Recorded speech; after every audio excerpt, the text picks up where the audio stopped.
la Iglesia Católica celebra a la vez la jornada de oración por las vocaciones consagradas, los religiosos, y el Día Internacional de las Familias. A primera vista no tiene nada que ver una cosa con otra. Los religiosos, los consagrados, se definen por aquello que dejan de formar una familia propia para dedicarse totalmente a la familia de los hijos de Dios. Y las familias son aquellas que viven su vocación precisamente ahí, en el ambiente cotidiano del día a día.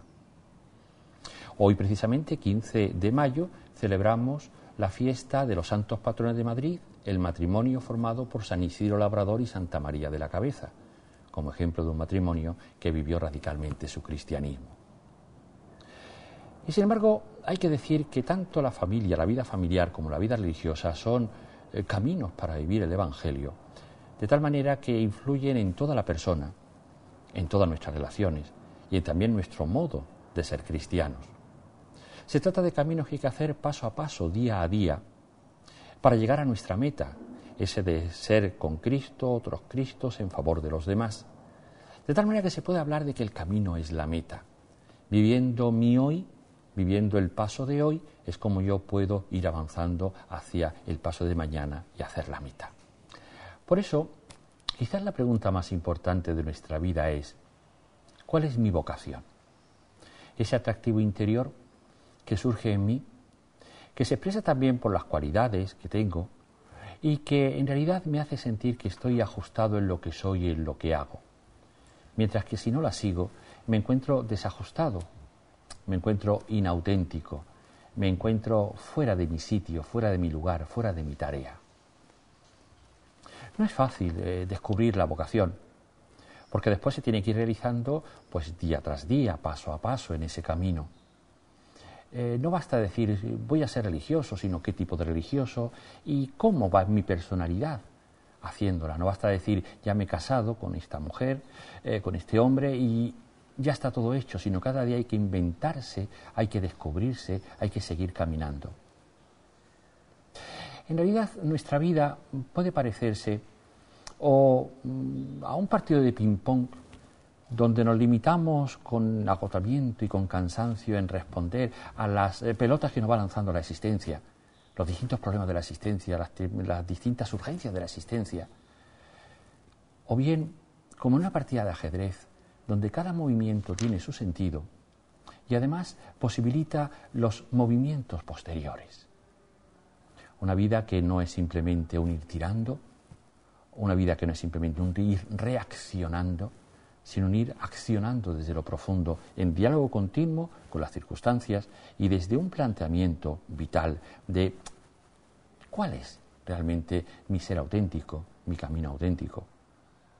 Por eso vocación no se limita simplemente al tipo de profesión que tengo que tener, que hoy sabemos que es mucho más movible el campo de trabajo de una persona, la historia laboral de una persona que antes, ni tampoco el sitio geográfico, ni tampoco la mentalidad ambiente, ni tampoco lo aprendido en la escuela. Se trata de algo mucho más rico, más profundo y más vivo. Ese que voy siendo y lográndome en compañía de los demás y en servicio de todos. También hay que entender la vocación como un diálogo continuo con ese Cristo que está en medio de la vida y que aparece en el Evangelio y en las personas, ¿no? ¿Qué me pide? ¿A qué me invita? ¿A qué me estimula? ¿En qué me ayuda? ¿A qué me empuja? Y entonces, en verdad, la vida se convierte en una aventura apasionada y apasionante, donde puede ocurrir tanto la alegría como el dolor, el éxito o el fracaso, pero nunca, nunca el aburrimiento y el sinsentido. Por eso, nos tenemos que ayudar a caminar juntos en nuestras vocaciones respectivas. Pero además es que tanto la vocación religiosa como la matrimonial son complementarias. Tenemos que aprender uno de otros a ser nosotros mismos, a evitar los errores más fáciles que se nos pueden colar si vivimos de una determinada manera, muy cerrada, muy mirándose a sí mismo nuestra propia vocación. Por ejemplo, los casados, con toda su batería de problemas diarios, de urgencias, el trabajo, los hijos, la sociedad, etcétera, etcétera, tienen el peligro de encerrarse en eso, en lo penúltimo, en lo del día a día, y no cultivar no profundizar, no enraizarse en esas otras dimensiones que son fundamentales, la oración, la contemplación, el silencio. Es decir, vivir a salto de mata, vivir en lo penúltimo y no llegar nunca a lo último. Y los religiosos les podemos ayudar a ver que la vida no es solamente eso, lo que se ve superficialmente, lo que se vive superficialmente, que hay fuerzas más profundas, dimensiones más profundas que dan sentido y perspectiva a todo esto. Y viceversa. Los religiosos podemos correr el peligro, y de hecho corremos el peligro, de vivir en una burbuja.